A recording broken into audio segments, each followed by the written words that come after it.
Salut à tous, c'est Julien Ponce et voici un tuto gratuit, ou plutôt une vidéo gratuite. On va pas vraiment faire de retouches. On va parler de 8 et de 16 bits. Alors c'est pas une formation sur la retouche non destructive, sur les profils de couleurs, les couleurs primaires, etc.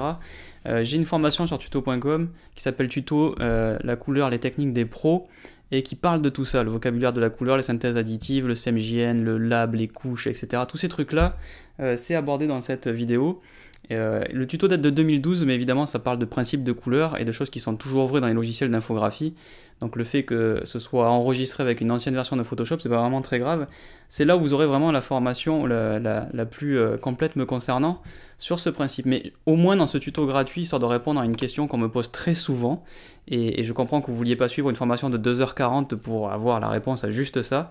Qu'est-ce qui se passe si on retouche une image en 8 bits plutôt qu'en 16 bits? En quoi c'est un problème? Pourquoi tu nous dis de toujours faire du 16 bits, c'est pas du 8? Quand on a une photo qu'on a pris avec un boîtier par exemple, un DSLR, un fichier brut, et que dans Camera Raw, il faut absolument retoucher en 16 plutôt qu'en 8, ou en tout cas continuer la retouche en 16 quand on envoie ensuite dans Photoshop.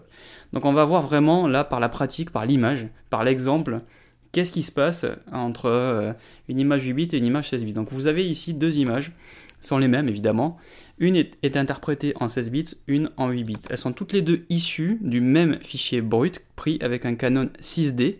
Donc là-dessus, bon, vous m'avez pas vu le faire, mais je vous mens pas, hein, promis.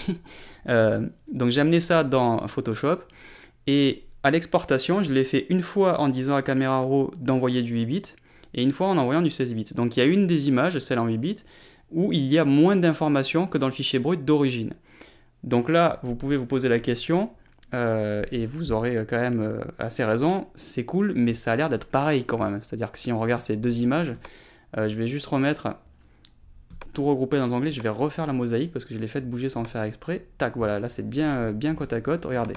On va zoomer, et j'ai synchronisé l'affichage d'ailleurs, histoire que ce soit vraiment parfaitement visible pour vous. C'est exactement la même image à gauche qu'à droite. Donc l'écran, lui, vu qu'il ne travaille pas en plus que 8 bits par couche, ou même si on ne parle pas de couleur, qu'on parle uniquement de lumière, il n'a que 8 bits, c'est-à-dire 256 valeurs pour exprimer la lumière, donc du noir vers le blanc. Donc pour l'affichage, tant qu'on n'a pas fait de retouche, ça suffit en fait. En gros, vous pourriez prendre des images en JPEG avec votre boîtier, ne pas les retoucher, les publier direct sur le net, c'est pas grave, on verra pas en fait. Par contre, dès qu'il va y avoir de la retouche, le fait d'avoir plus que ces valeurs-là, le fait d'avoir plus que 256 valeurs pour exprimer la lumière, c'est intéressant. Pourquoi? Parce qu'au fur et à mesure que l'on va révéler certaines parties, éclairer certains endroits, ou au contraire assombrir, mais en général c'est plutôt quand on éclaire, ou pire, quand on le fait de manière systématique et consécutive sur plusieurs calques, c'est-à-dire un qui assombrit, un qui sature, un qui rééclaire un endroit, mais qui re-assombrit à un autre, etc., ça va faire ce que l'on appelle une retouche destructive, c'est-à-dire qu'à force de prendre un pixel, de balader, de le rééclairer, de le réassombrir, si ce que vous affichez, c'est uniquement ce que vous avez, le fait de bouger des valeurs dans les extrêmes, vous allez les perdre. Et comme vous n'avez pas plus que ce que vous avez à l'écran, ben, on va finir par voir les petits trous, en quelque sorte, que vous allez créer. En général, je prends la métaphore d'un récipient qui aurait 256 trous et dans lequel on met 256 petites billes. En général, c'est dans les tons les plus extrêmes, ceux qui sont sur X ou sous X, qu'on va en perdre des billes, puisqu'on va rééclairer ou on va réassombrir. Et donc, si vous avez que 200 billes pour remplir 256 trous, ben on finit par voir qu'il y a des trous. Si vous avez 4000 billes pour remplir 256, au début on voit toujours qu'il y a 256 qui remplissent les 256 trous, mais il y a quand même derrière 3800 billes qui attendent sagement d'être révélées et de pouvoir à leur tour aller sur ces petits trous. Donc il faut toujours avoir plus que nécessaire lorsqu'on fait de la retouche. Ok, ça c'est la promesse. Maintenant tu nous as dit que j'allais le prouver par l'image. Alors ce que j'ai prévu, c'est en gros une simulation de ce qui se passe quand on fait de la retouche et quand on fait des effets spéciaux et que on va un peu loin. Donc ça ne veut pas dire que ce que je vais vous montrer va se produire à toutes vos retouches, mais si vous allez assez loin, que vous empilez des calques et des calques de réglage et des retouches les unes sur les autres, c'est ce qui se produit en fait sur la photo. Donc en gros, sur une image en 8 bits ici et une image en 16 bits, je vais faire exactement la même chose. Et on va voir s'il y a une différence qui se finit par se produire, qui ferait que sur l'image en 16 bits, puisqu'on a plus de valeurs dans le fichier, qui ne sont pour l'instant pas révélées, eh bien on s'en sort mieux que par rapport à l'image en 8 bits. Donc en gros, ce que je fais, c'est que je fais une courbe pour assombrir. Donc en gros, par exemple, je révèle du ciel, puis je rééclaire derrière, puis je finis par faire un niveau pour reassombrir. Donc évidemment, c'est pas fait pour être joli, c'est fait juste pour vous montrer les conséquences d'une succession d'étapes de retouche et qui amènerait à une destruction de l'image. Évidemment, vous avez bien compris, on commence à le voir ici, on a cet phénomène, ce qu'on appelle de banding en anglais, donc phénomène de bande, où puisqu'il y a des valeurs qui ont été sorties du champ affichable, mais qui ne peuvent pas re-rentrer parce qu'elles n'existent plus, ben c'est le problème dont je vous parlais tout à l'heure, on n'a plus que quelques billes pour alimenter les 256 trous. Et donc, puisqu'on ne les alimente pas tous, on finit par voir qu'il y a des trous. On va faire pareil du côté 16 bits maintenant, on va mettre une courbe, une deuxième, un niveau. Et là, vous voyez quoi? Vous voyez qu'à l'écran, c'est parfaitement lisse.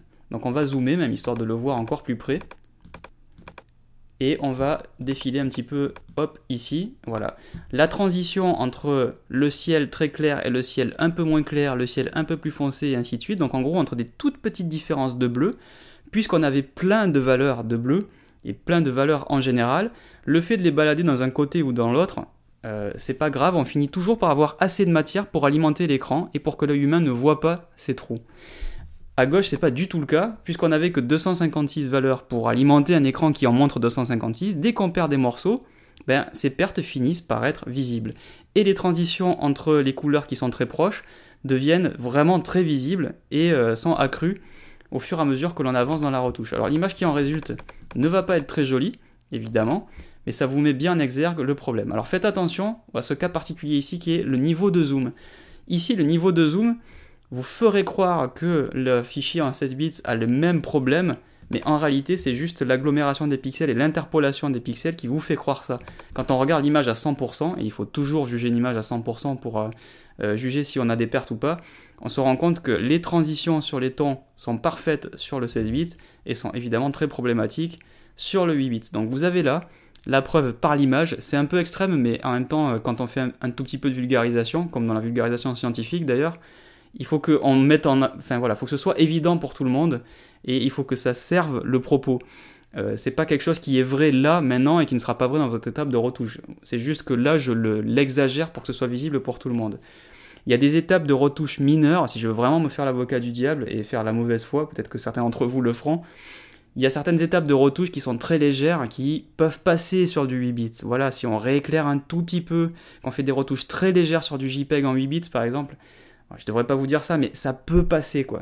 Mais dès qu'on va chercher à déboucher des ombres, à saturer des couleurs, ou à faire des retouches comme on en fait très souvent sur des paysages ou même sur de la mode, par pitié travaillez en 16 bits, vous allez profiter de toutes les valeurs que votre capteur d'appareil photo a pu voir et inscrire dans le fichier brut, et c'est tout l'intérêt de travailler avec un appareil qui fait du fichier brut, et avec un logiciel puissant, comme Photoshop, comme Camera Raw, comme Lightroom, comme Affinity et tous les autres logiciels qui sont capables d'interpréter des images en 16 bits. Voilà, c'est tout pour moi pour aujourd'hui, c'est une petite vidéo, je vous l'avoue. Si vous voulez en savoir plus, vous avez cette formation qui s'appelle La couleur, les techniques des pros, je vous bassine pas plus longtemps avec ça, ceux qui sont intéressés iront la voir, mais au moins voilà, je fais ce tuto gratos pour répondre à cette question une bonne fois pour toutes. Vous avez maintenant la preuve par l'image que la retouche en 8 bits peut être destructive, et qu'il vaut mieux la faire en 16 bits pour pouvoir garder toutes ces valeurs et toutes les belles transitions entre vos couleurs. Voilà, merci de m'avoir suivi, à très bientôt pour un nouveau tuto. Salut.